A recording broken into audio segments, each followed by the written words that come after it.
May 2nd, 2016 is a day that I will forever remember.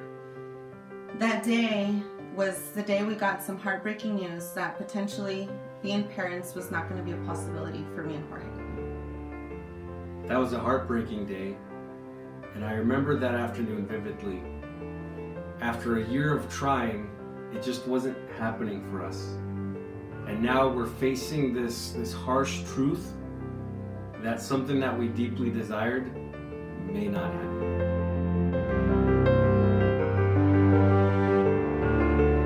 Becoming parents has been one of the greatest experiences my wife and I have ever experienced.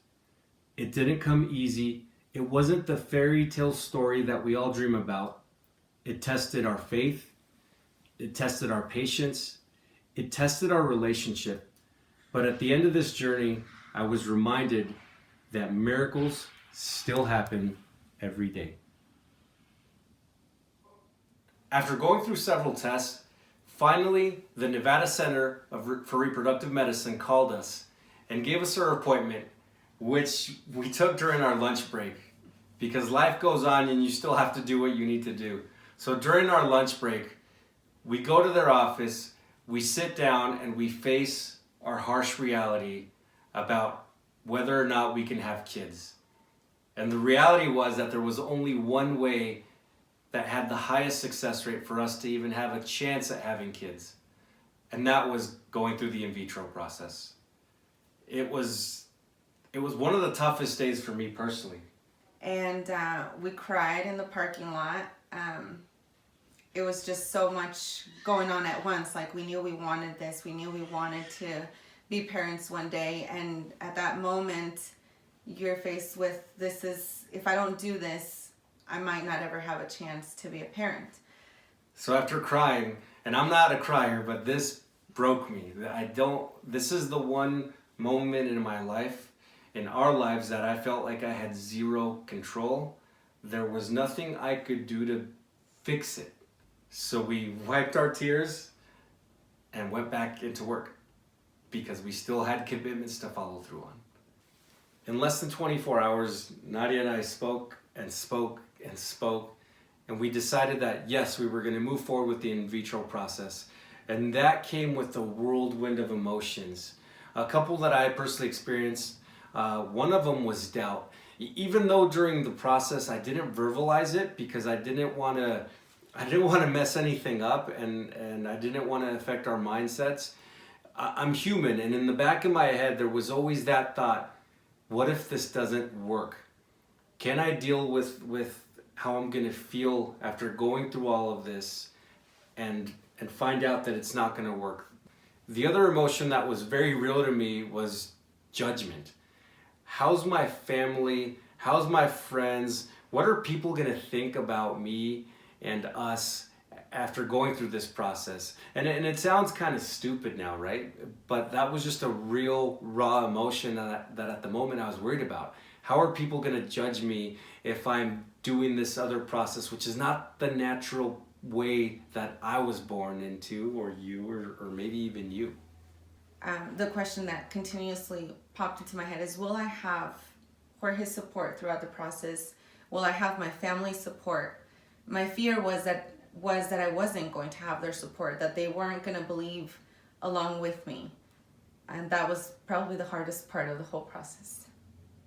So once we decided to move forward, the first 4 weeks were very, very important because I needed to get my body as healthy as it could be. So meaning that I needed to take several supplements for 4 weeks. I needed to eat healthy. I needed to get enough rest to prepare my body for what it was about to go through. The second phase was one of the hardest for me because this is where, and you know this, my respect for my wife and for women that go through this process just went through the roof, because I'm witnessing my wife intentionally stabbing herself in her abdomen 4 times a day over a 6-week period, over and over and over. And Dummy here wanted to help. So I remember the first day that I was trying to help with those shots, I took the needle and then I poked her and I hurt her because I'm not a doctor. Like, I don't give people shots, but I wanted to be there for her. So I poked her and it didn't go through. So naturally I hurt her. And then the second time it actually went through, but I felt so bad because I knew that this was only like the first day of the first week, and we had 6 of those to go, 4 shots a day. And I'm just so proud that you were strong enough to do that, because after a while, it's not just your abdomen, it's just bruising and purple, and you're like running out of places of where to inject yourself, and that for me was eye-opening and very emotional, because I'm watching the person that I love hurt herself on purpose because she's so committed to wanting to help us create a family. So as we're going through this process of Nadia receiving her daily injections, every single week we had to go into the doctor's office, because during this time, they're really paying attention to the eggs and the size of the eggs.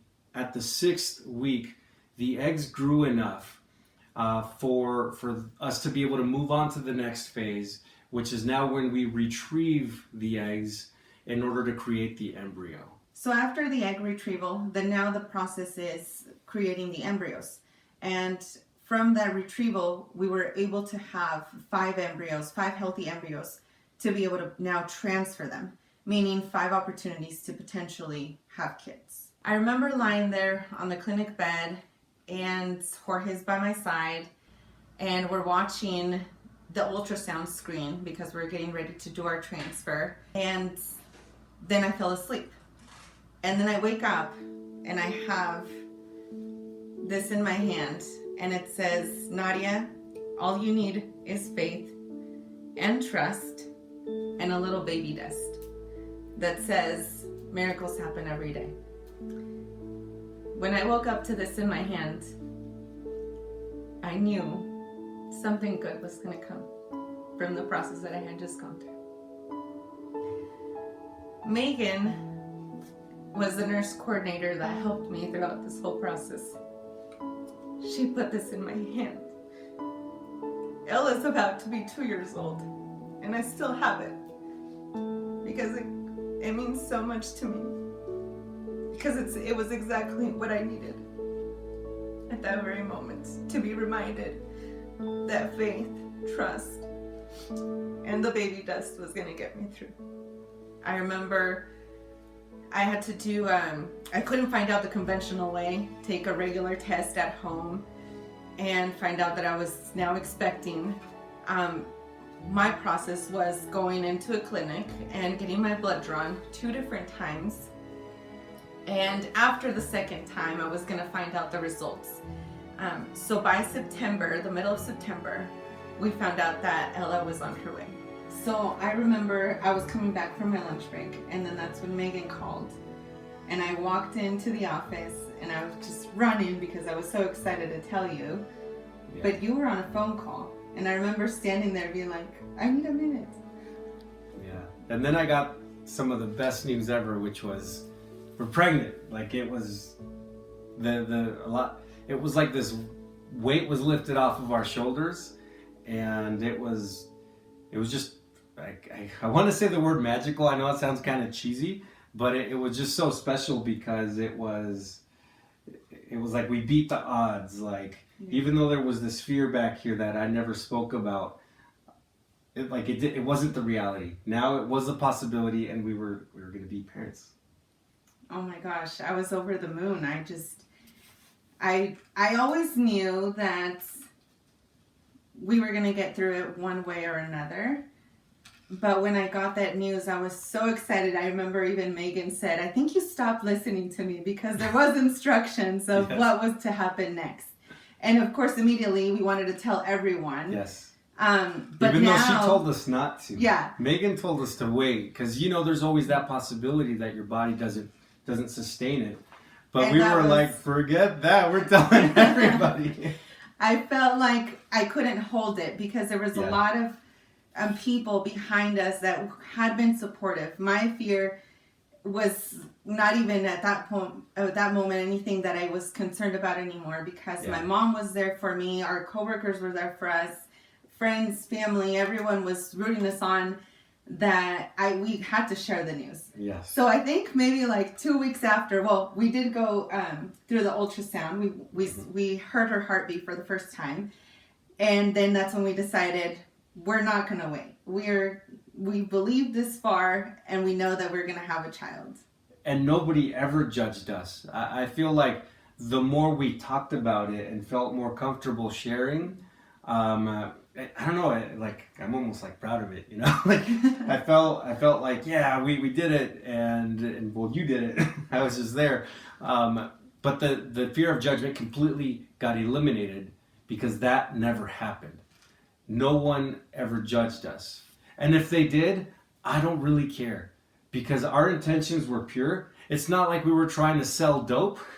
We were trying to have a family. So any judgment at this point, I didn't care about. Okay, now that we're pregnant and we're excited and we're 3 months in, that's when the really tough part began, because that's when you and I were tested. And we were tested in several ways. So let's start with all the testing we had to do. Because normally you get pregnant and it's the normal way, and then you just get your checkups.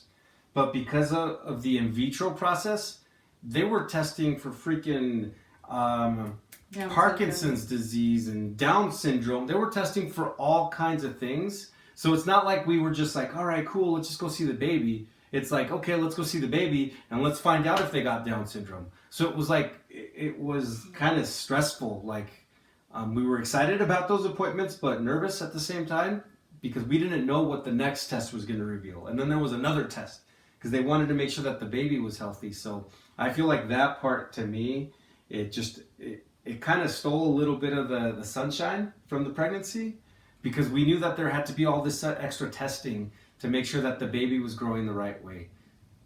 Yeah, we were constantly reminded that we did have an IVF baby, that she will forever be an IVF baby, even though it's a successful story. But every time we went to the doctor, it was like, well, we're measuring her, the size of her brain. We're measuring every single bone in her body. We're looking at, are her organs growing properly? It wasn't just like, oh, yes, like we have a heartbeat. It was like, what is wrong with your child? Or is there anything wrong with your child? Oh, dang. Every single time we were there. That's actually a really good way to put it. Like, what's wrong with your child is what exactly they were That's how I felt.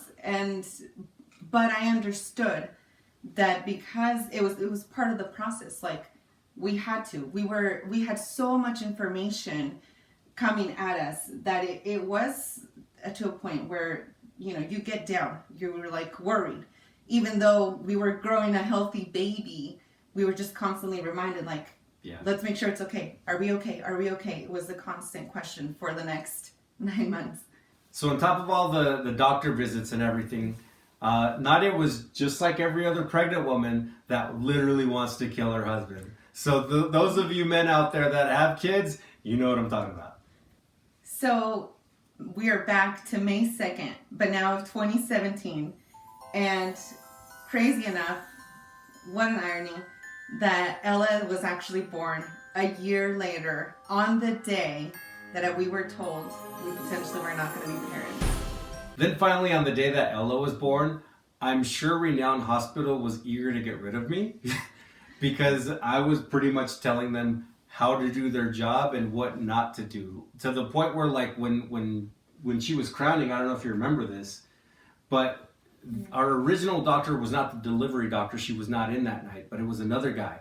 And then once she started crowning, I told the doctor not to touch Ella. I wanted to be the first male to touch her, so I touched her little head as she's crowning. So I'm sure the doctors were anxious to get me out of there, because I did not let her out of my sight. I did not let them bathe her. I did not let them do anything unless I was right there next to her, because I wanted to make sure that we had our little baby. So there we have it, our baby's born, and I know I've told you this many times, and I'll continue to say it until the day I die.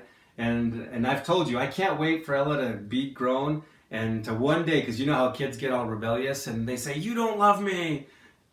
When that day happens, I'm going to be like, you come here. And let me tell you how much we don't love you. Let me tell you what we went through. Or better said, what mom went through. And I love you for that. And I'm just super proud that you were strong enough and brave enough to do this for us. And now we've got our beautiful little girl, Ella. So now that you've heard our story, I want to remind you that miracles do happen every day. That if you believe, if you surround yourself with people that are going to believe along with you, that you seek guidance, if you ask for help, it's okay. People will be there for you to support you, and your miracle can also happen.